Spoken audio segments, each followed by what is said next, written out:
Welcome to the I Can See Clearly Now podcast. This podcast is designed to fulfill the mission of the Center for Leading Research in Education to mobilize leading education knowledge completed by their members and students involved in the research center to the wider public and those who can benefit from the knowledge.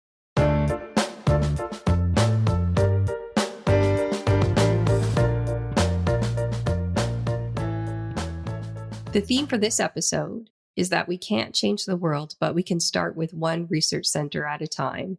And the three graduate students that are joining us today are part of that change in the world to forward their research works through Cleary.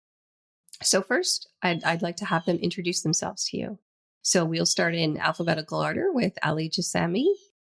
Ali, please introduce yourself. For sure. Hi, my name is Ali Jasemi, and I am a PhD candidate in psychology, developmental psychology, mainly focusing on the interrelations with mental health, acculturation, and language acquisition in young adults throughout their lifespan. My graduate supervisor is Dr. Alexander Gottardo, and I'm glad to be here with you. And what stage of your research are you in? So I'm in the fourth year of my PhD studies, and I'm in the process of writing my dissertation now that the data collection is over. Thank you. Next, I'd like to welcome Avni Sharma. Please introduce yourself. So I'm Avni. I'm a second year PhD student in developmental psych. I'm under the supervision of Dr. Danielle Law, and I'm also the lab and community outreach coordinator for my supervisor's lab, which is the Child and Adolescent Research and Education Lab. We affectionately call it CARE. And my research focuses on how the media impacts the development of adolescents and emerging adults. I tend to look more at social media in terms of that. And what stage of your studies are you in? I'm just wrapping up my comprehensive research project with Dr. Alexander Gottardo, looking at how social media impacts language learning in international and English as second language students. And then I'm going to start my dissertation with Dr. Law in the fall. Thank you. And last but not least, Kiara, please introduce yourself. Great. Hi, everyone. My name is Kiara Daw. I've been at Laurier since fall of 2020. I graduated from the Master's in Social Justice and Community Engagement program last spring in 2022. And last fall, in the fall of 2022, I started the Bachelor of Education program, and I have one more year left. So right now, what I'm working on this summer is working alongside Dr. Sider and his Lead to Include team, which focuses on the intersections of inclusive schools, school leadership, and comparative and international research, which he likes to center around student belonging. Thank you so much. I'm pleased that all three of you are at different stages and different programs in terms of graduate education. So I think that'll bring a rich diversity of experiences to our discussion. What I wanted to first ask you is, what does the community of Cleary bring to your research? And what have you learned contributing to a research center like Cleary? And I'll start with Kiara to answer this question. Of course. Yeah, this is an awesome question. So Cleary has allowed me to learn many skills that I would say haven't necessarily been exposed to in my own graduate classes or my own graduate studies.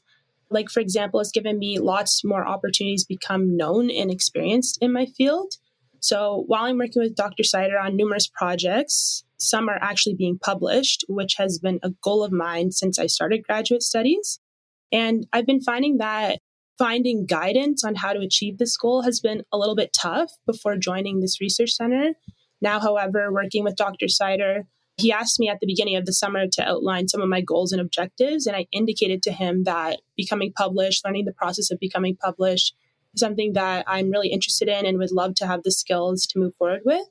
And when I mentioned that I wanted to learn the process of becoming published, he took it very seriously and has really made conscious efforts to provide me with experience in learning how to do this. He's actually given me some opportunities to co-author some of his pieces that are going to be published in the future, which is really cool. And I think what's extra cool about this is knowing that I have a supervisor who's committed to helping me achieve my goals is super empowering, and it's helping me gain a lot of confidence, I've noticed. And there was actually a time, it's kind of funny, I remember I was chatting with Dr. Sider and some of the other RAs in his office, And I looked at like above his desk, he had my goals and objectives posted. And I made a comment. I was like, are those my goals? Like I could see them above your desk. That's really cool. And he laughed and he was like, yeah, Kiara, I really just posted them for my own memory. But I was like, you know what? I think that's actually huge for me as a student. That really, really made a difference.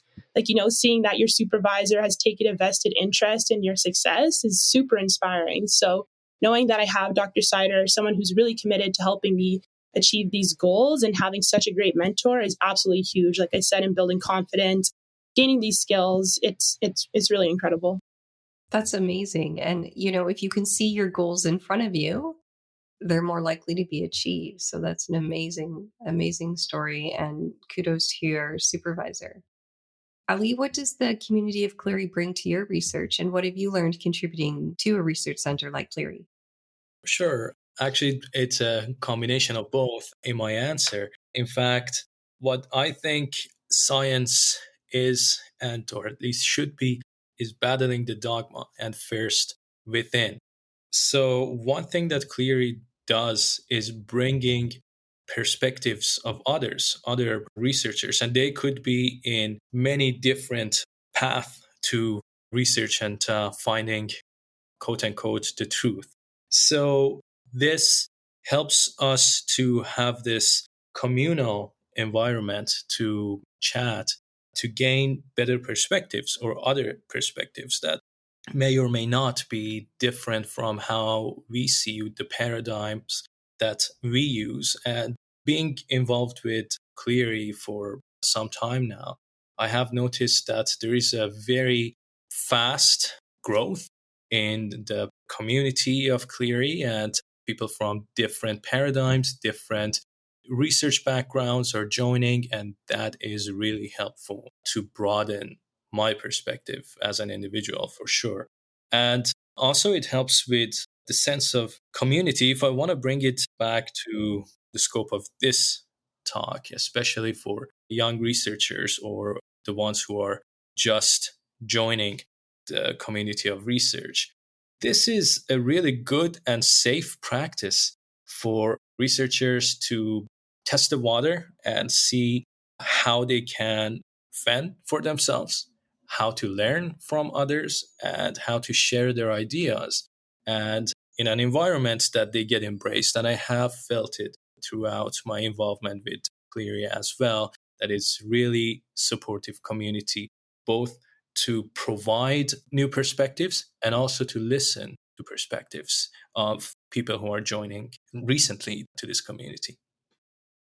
That's a great point, that it's quickly evolving to provide support for Cleary to achieve its goals, to mobilize leading research, and as well to support all members, students, faculties, and others in achieving their goals. Avni, what does the community of Cleary bring to your research? So Ali actually highlighted a lot of things that I was going to say in my answer. But just to kind of build off of what Ali was saying, I agree that it's for me, mostly it's about that sense of belonging. Because at times research itself is kind of a lonely place. Like you're working on a project for months, let's say, and you're basically doing all of the write-up, the data analysis, the running around, collecting data. Like you're doing that by yourself for the most part. So, and you don't really see any recognition for it or like any results for it until after it's published or after it's done, or you've presented it at a conference someplace, for example. So to have like the support and the backing of like a research center like Cleary, and of course my supervisor's lab as well, it provides this big sense of belonging. And it's like, you're not alone in this process. Everybody else is kind of going through the same or similar process as you, and you're not alone in that space. And you can lean on everybody else for help if you need to. The support that's provided by a research center is, I think, very important in terms of the work that you do into becoming the researchers you're going to be, so that when you finish your PhDs or your master's work and you are leaders in research going forward in your careers, you have a really good model for how to set goals, how to support others in goals, and how to bring together and work with a group of people to mobilize that research into your field and into the wider world. In one of the pre-conversations we had, we talked about when you went to a conference, you see Cleary members presenting, and how you feel that sense of belonging in your own work and you feel supported at conferences. Do any of you want to comment on that experience at all? For sure. Actually, I can go ahead and talk about it a bit. We did attend a conference, and actually, this is a large scale project, a national project that's going on in terms of linking the research with new technologies, such as artificial intelligence, which is a very hot topic these days. And so there were really significant contributions from universities all across Canada. But also, what was really interesting to me was that Cleary had a very bold presence in that community and in terms of the contributions that would be done. And it is starting to take a leadership role in that endeavor. So that was really heartwarming in terms of seeing, the fruits of all these efforts coming into place in a rather short period of time, relatively, as a research center. So this has been one of the moments as an example that I could bring to this conversation. Thank you. Avni, why are partnerships important to your research? Going back to what Ali mentioned previously, it's about perspectives and different perspectives in research. My supervisor, Dr. Law, always taught us that good research is multidisciplinary, which means that there's a bunch of different people from different fields on one specific project. So, for instance, my own research dives into developmental aspects, but I also have a foot in the social psychology field as well because of the whole social media thing. So good research has different facets in different fields. And I think that's important to highlight, especially when you're looking at how does it all come together? Like someone from a different field might have a good idea and you may not have thought of it before because it's outside of your own sphere of what you do. And just because it is doesn't mean you should overlook that. That's a great point. Kiara, now that you're working on your Bachelor of Education, the interactions with folks in Cleary who are working in development psychology or education or other areas, are you finding that enriches the work that you're doing? I've noticed that partnerships are really big for me now. During my undergrad, I found that a lot of the time I was doing my school, being in research, etc., things like that. I almost felt like I was in a silo. I was often working by myself. I kind of dreaded group projects, things like that. But, once I started grad school, I really began to see the power that partnerships truly bring to research. And I kind of began to see how individuals' lived experiences shape the way that they engage with research. And you can see this a lot in the Faculty of Education. As Avni was saying, the multidisciplinary perspectives are really, really interesting. We actually have some faculty who are working with students outside of the Faculty of Education who are doing really powerful work. And that's super inspirational for me as well. And I just want to say that everybody has different skills and experiences that they bring to the table. And I've found that when I'm working in partnerships and working in groups now, it's pushing me to actually be a deeper critical thinker. And I think that's really, really helpful in research. I've noticed that when I work with others, I'm almost more encouraged to challenge my own beliefs by considering their own perspectives. And I think it's interesting in research because it's really easy for unconscious bias to influence our work. And sometimes as researchers, we need reminders of this. So I find that we really benefit from considering ideas from other perspectives. And for myself, that actually makes my work stronger usually. And then I also wanted to mention that being part of the Lead to Include team has created a safe environment for me where I'm not afraid to ask questions or make mistakes. And this has really, really helped me grow. As we mentioned before, I'm a newer researcher, so this has really helped me grow. Because rather than being afraid to try something new for the fear of failure, I'm really open to expanding my ideas and trying new things because I know that the Lead to Include team will support me. And this is really impactful for my personal growth because we all learn from each other on this team.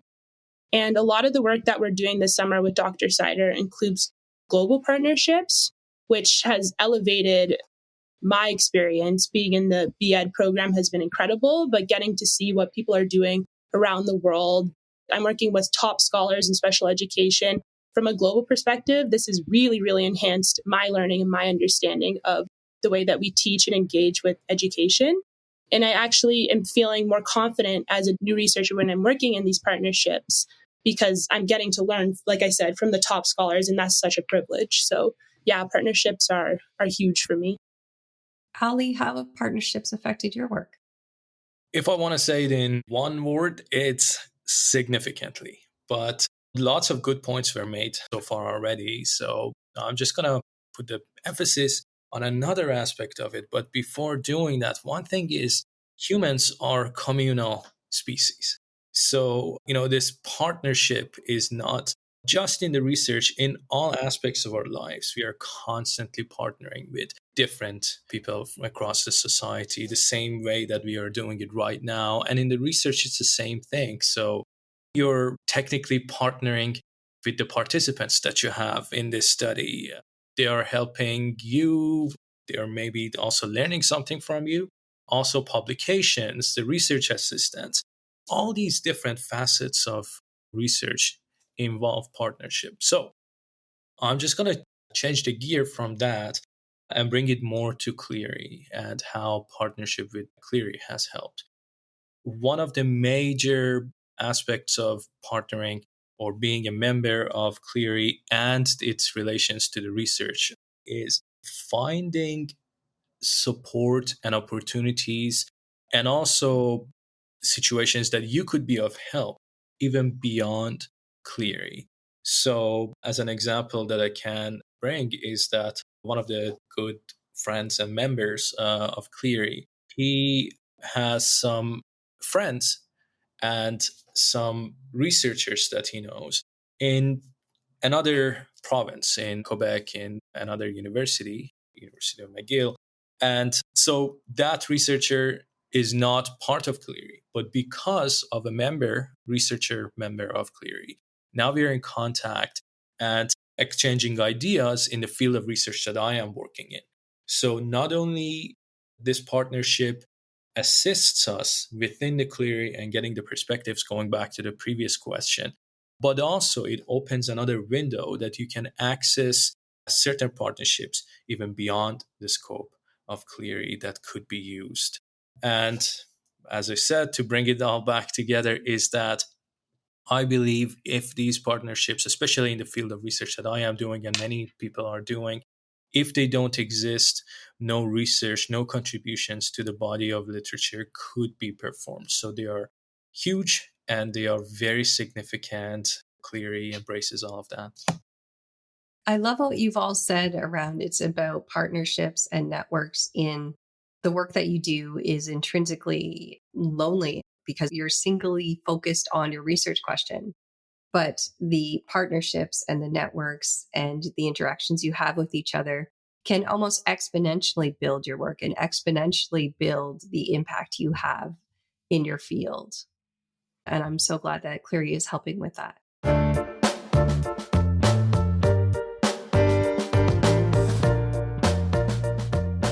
I'm going to just ask a question that I'm sure the students listening to this podcast would want to know the answer to, because you're working through the process of completing your graduate work. What advice do you have for students who are thinking of becoming involved in education research? So I think the main thing for me is don't be afraid to explore. And the reason I say this is because when I was doing my MA, I didn't know what I wanted to do for my thesis. I went into my MA and I had no idea what I was going to do for my thesis. So my supervisor, Dr. Law, actually gave me an exercise to do. And I actually encourage undergrads and incoming master's students who don't necessarily know what their own research interests are to try this. So she gave me an assignment to do. She asked me to write a one-page journal entry on what I wanted to do for my thesis, why I thought it was important, and back up some of my thoughts with a couple of citations. So I wrote about it, and I wrote about how social media influencers influence emerging adult and what caveats that has for their social and emotional development and like self-esteem, for instance. So I wrote about that, and it got me thinking about, why is this important? What kind of impact does this have in the field and in the literature? And what can I actually do with this? And what's my research question? So it got me thinking, it got me into a research mindset. And I think that doing something like that and not being afraid to explore and not being afraid to take that step and actually figure out, okay, what do I want to do? And, conquering that fear of not knowing is really important. Awesome. Yeah, that was a great answer, Avni. So the advice I would give is that I would tell students if they have the time, the space, and the capacity to become involved in education research, to absolutely take any opportunity that they can. As I've said a few times, I can't even begin to express how impactful education research has been for me. I mean, as a future educator, it's helping me mobilize my practice. For example, this summer, I've gotten to speak with principals, leaders, people who are in the field who have given me real practical knowledge. And I've seen many different classrooms, learned strategies from my research on how to work with the students. And just the networking opportunities that you'll gain is truly unparalleled to anything I've ever received before coming into this research center. And it's such a good support network. And the confidence, as I've mentioned so many times, is really incredible. And just on a personal note more, I always share with really whoever's willing to listen to my stories. When I moved from my undergrad to my grad studies, it was quite literally like night and day for me. I had a pretty tough time in my undergrad. I transferred schools, I switched programs, and I really struggled to find where I belonged. I had a handful, I would say, of professors who I could honestly say were really in my corner and saw my potential. And they encouraged me to pursue grad studies, and I will forever, ever be grateful that they did. And when people tell you that statement when you're leaving high school saying, university will be better because you can find your people, you'll find where you belong. I really didn't find that this was the case for me in my undergrad, but I did think that this is the case when I found grad studies at Laurier. I've taken so many opportunities at Laurier. My confidence has just skyrocketed. As I said before, it's quite literally like night and day. And when I joined a research team like this one, like I have this summer, it's just another incredible opportunity that's come this way towards me to connect with really intelligent, really humble, really great people that I learn from every single day. So I would say if you're listening and questioning at all and listening to this podcast, consider this your sign to get involved because it will be life-changing. And I don't say things like that lightly. So, yeah. Actually, for me, I'm in the 4th year of my PhD, as I mentioned earlier, and plus 2 years of my master's. So there has been lots of ups and downs. And especially, I was also focused on developmental psychology aspects, but also very tightly related to education as well.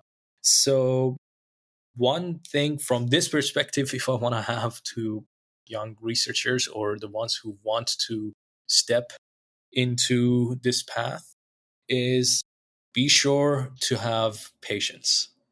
This is very important. It has been definitely the situation for me.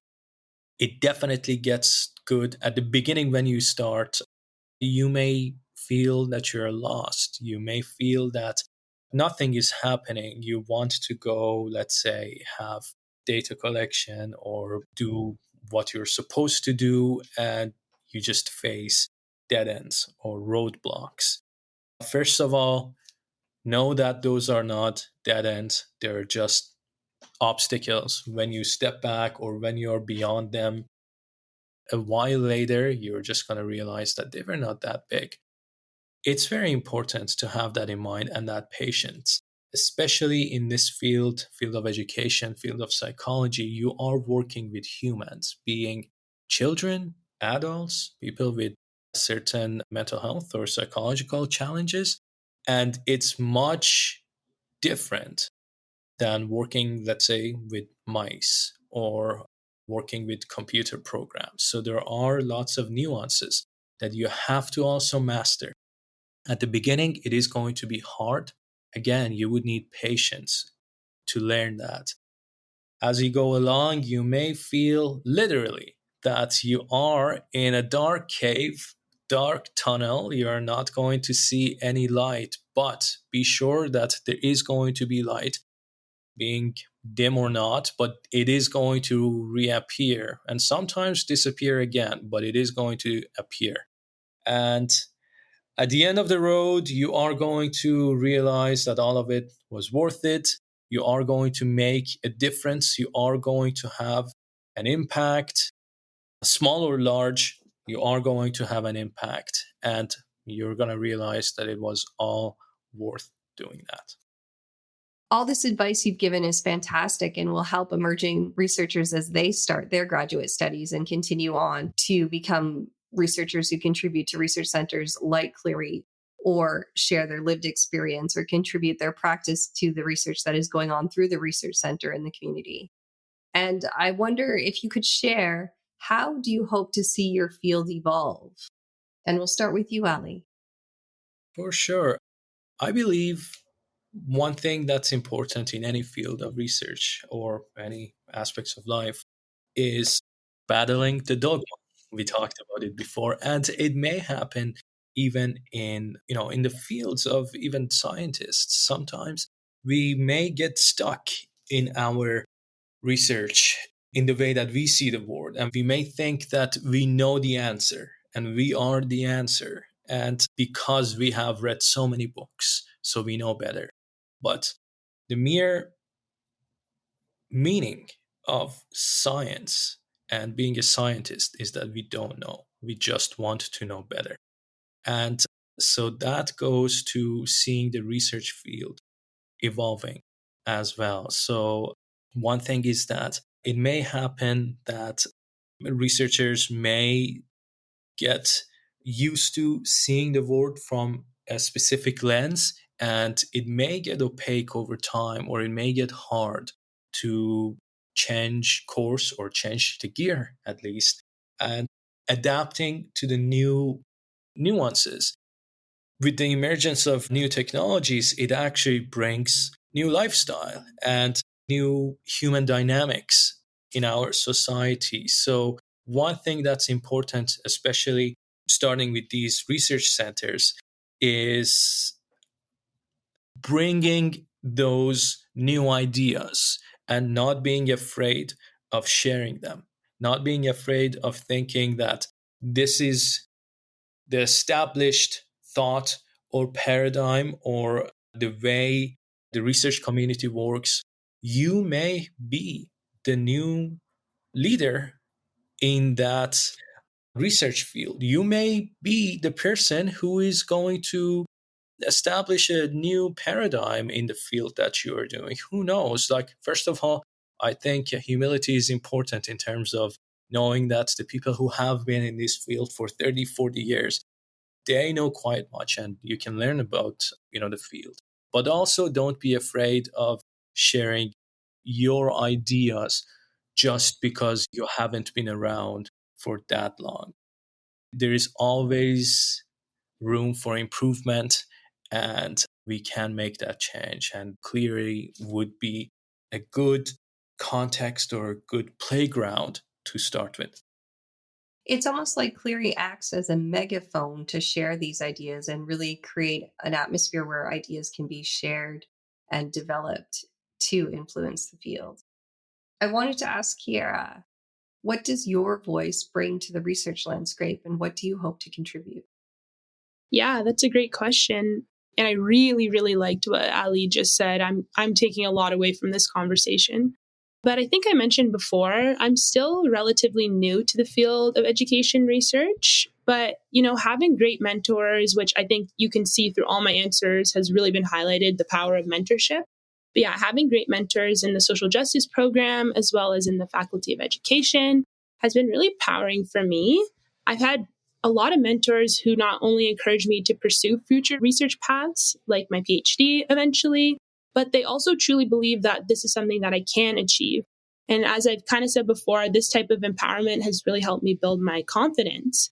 So I guess to answer your question, having these mentors guide me in gaining opportunities in the field has really shown me that my voice does carry important weight in the field. I know that my lived experiences and my unique intersectionality does bring different perspectives to the field. And I'm learning that my lived experiences can actually contribute to this field through this type of mentorship, through these people helping me see where I belong in the field is really, really empowering. And as I mentioned, we are emerging researchers. And in my field, This means that I've experienced being in the education system a little bit more recently than other researchers, which means that I do bring different perspectives to the table. And like I liked what Ali said about, being humble and knowing that other people have different experiences and a lot of people will have a lot more experiences than me, but knowing that my perspectives are still valid and being able to learn from others while also building what I like to think of as that reciprocity, sharing my own ideas and my lived experiences that I bring to the table while also learning from others, I think is absolutely huge. And I think that's where we start to see these big innovative practices and these big ideas coming forward when you get that beautiful collaboration of people who have been in the field for a long time and then the new people who are, like, for example, in education, just coming out of the education system and bringing different ideas to the table.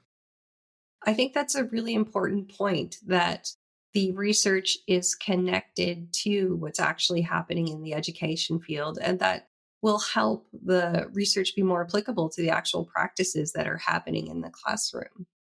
Avni, I wanted to get to you to ask you that same question. How do you hope to see your field evolve?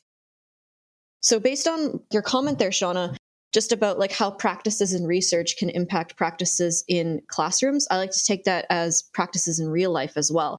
So my research is based in social media and beauty standards and that sort of thing. So a lot of the literature that surrounds that is heavily based upon a female population.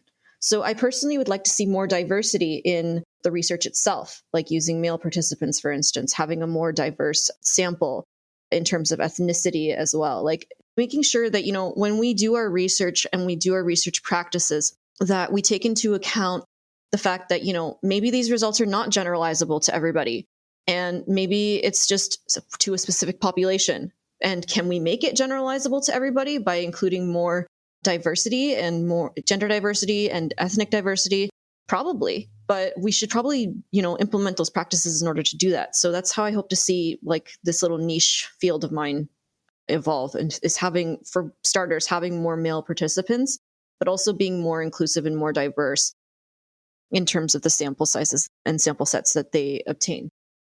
I wondered if all of you wanted to expand a little bit more fully on evolving norms in research and building more diversity into research methods. And I was going to start with Ali for that question. For sure. Actually, this is a very hot topic for me. Thank you for bringing it up. And Avni, it was great to hear your perspective on that as well. One thing is, just as a reminder, a lot of my research focuses on language acquisition and acculturation, meaning culture adjustment or changes in someone's culture or value, specifically working with new migrants in Canada. So because of my involvement and also exposure to the literature or to what has been done, I believe we have a long way to go, or at least a significant amount of work that we could put in place to make the length shorter as we can make it wider. So one thing is, it seems that there are certain established ideas in terms of EDI, equity, diversity, and inclusivity in the research, but seems like not in all cases, but in certain cases for sure, to be patches to certain research views or research methodologies, or at least even the questions that are being asked, that are kind of masking the racialized population, or what has been loud and clear, I can say that, racist. It is not necessarily new ideas. In the field of psychology, we have seen that to be the case when new migrants were migrating to the US in early days of new era of United States for European immigrants, people coming from other places. And the mere fact that people were not able to understand the questions focused on their intelligence because of the language barriers, they were deemed to be labeled with low intelligence merely because they were not able to speak that language. The same thing, while we have come a very long way, there has been enormous improvements in that area. However, we are still facing with a lot of challenges similar to what was happening there. One step further is about the cultural differences that need to be taken into consideration. And so I feel like a lot of times, well, this is not necessarily about single researchers. It's like a community and maybe like a global community that could be working on it, hopefully at some point. But we need to be realistic as well. But the situation is a lot of tests that we are using, they are not standardized in other languages. And this could be problematic because a lot of times just translating a test or the responses to that test and what is quote unquote the correct response, it's non-existent. In my own research, for example, we realized in the lab that certain concepts do not really apply in other cultures. For example, when you're looking at a specific language test, and this question and corresponding answer should be very well, it is considered as one of the really easy answers, but it may not be the case. For example, a mermaid. I know certain cultures do not have mermaids, do not have a word for it. And then when you're considering that, okay, this person was not even able to respond to this easy answer. Well, we know in North America that what mermaid is, and it's so easy to know, to spot it, even the children know. But it may not be the case for everybody from across the globe. This is just a tiny example, but there are a lot of other situations and examples that could be brought with significant impacts on the validity of a test, meaning that whether this is actually tapping on what you want it to be tapping on and what responses that you want to get. The other thing is that I think this is the time that we put races behind us and focus on things that are more important than just skin pigmentation. I am seeing that in a lot of actually serious and very highly regarded tests, that they're still looking at technically skin color when you are having white as one of the choices in your quote unquote ethnicity or demographic information. What does it even mean? What does it mean to be white? Or it could be about all the cultures. Or what does it mean to be black? Somebody could be from, let's say, South Africa. Someone else could be from maybe like many generations living in the United States, and they could go with the demographics choice that is given to them as black. But it's not tapping ethnocultural differences. It's not tapping on the lived experiences that they have, which could have impact on the results that they are getting.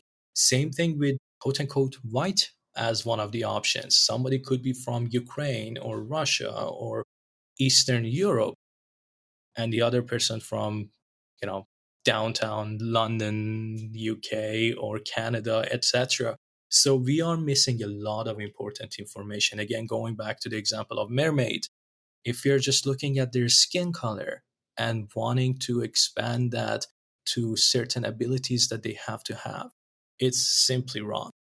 And I think hopefully if you're looking at EDI and especially answering research questions, we could make significant improvements. And rather than just patching something that was not correct in the past, coming up with better ideas and putting race behind us. And thank you for listening to this long rant.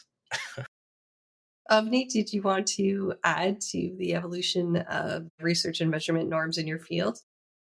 I think Ali pretty much summed it up pretty well.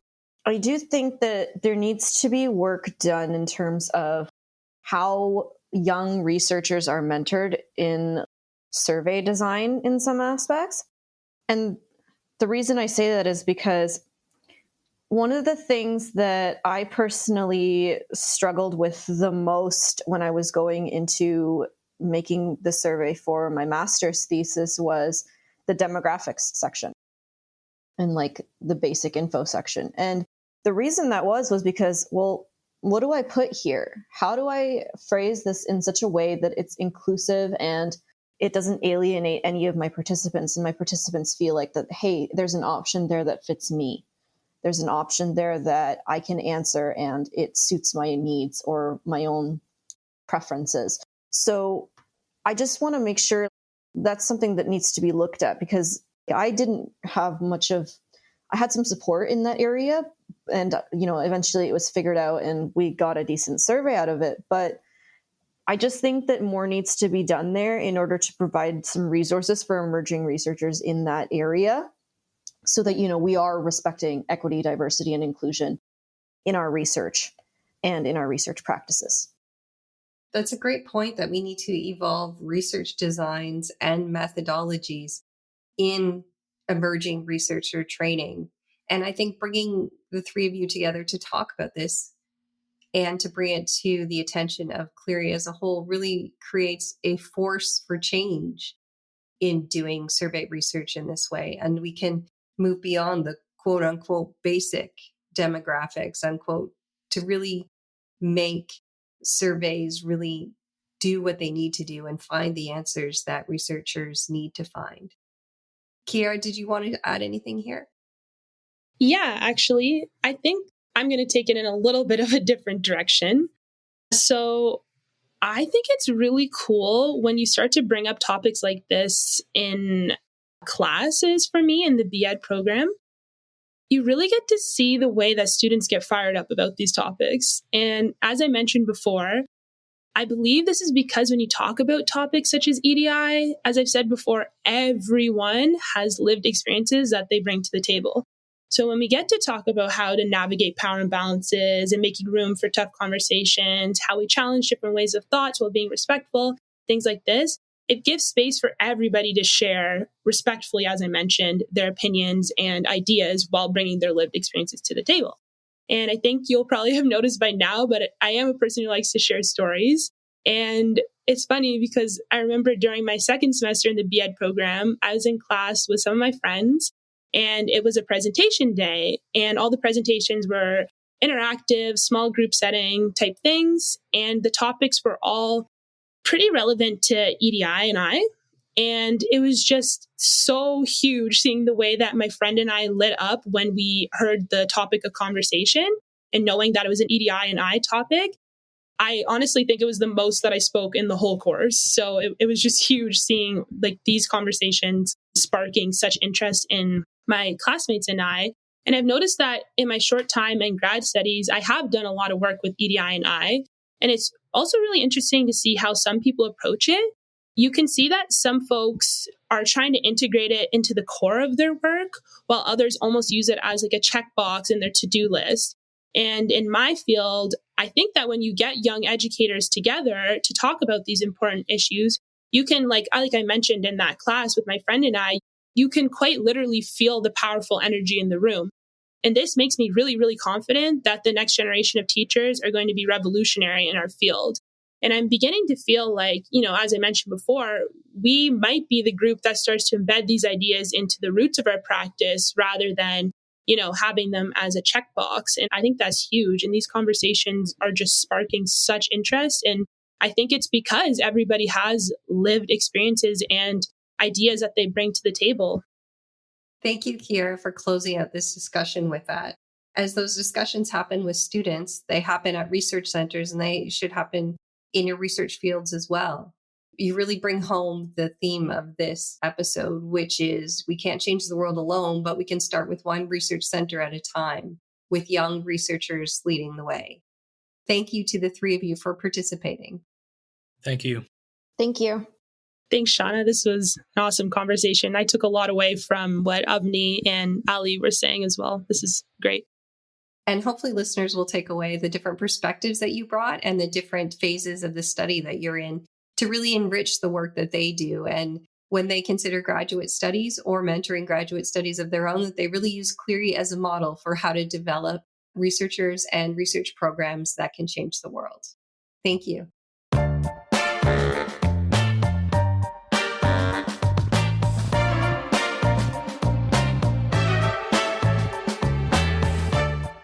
Thank you you for listening to I Can See Clearly Now, the Center for Leading Research in Education's podcast.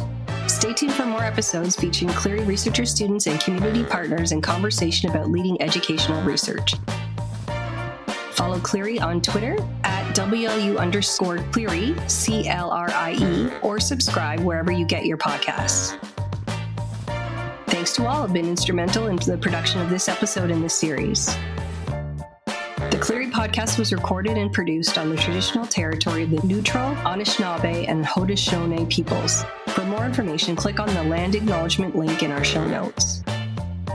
This episode of I Can See Cleary Now was made with support from Laurier's Office of Research Services. Thank you for listening to this season of I Can See Clearly Now. Stay tuned for more episodes of the podcast next season.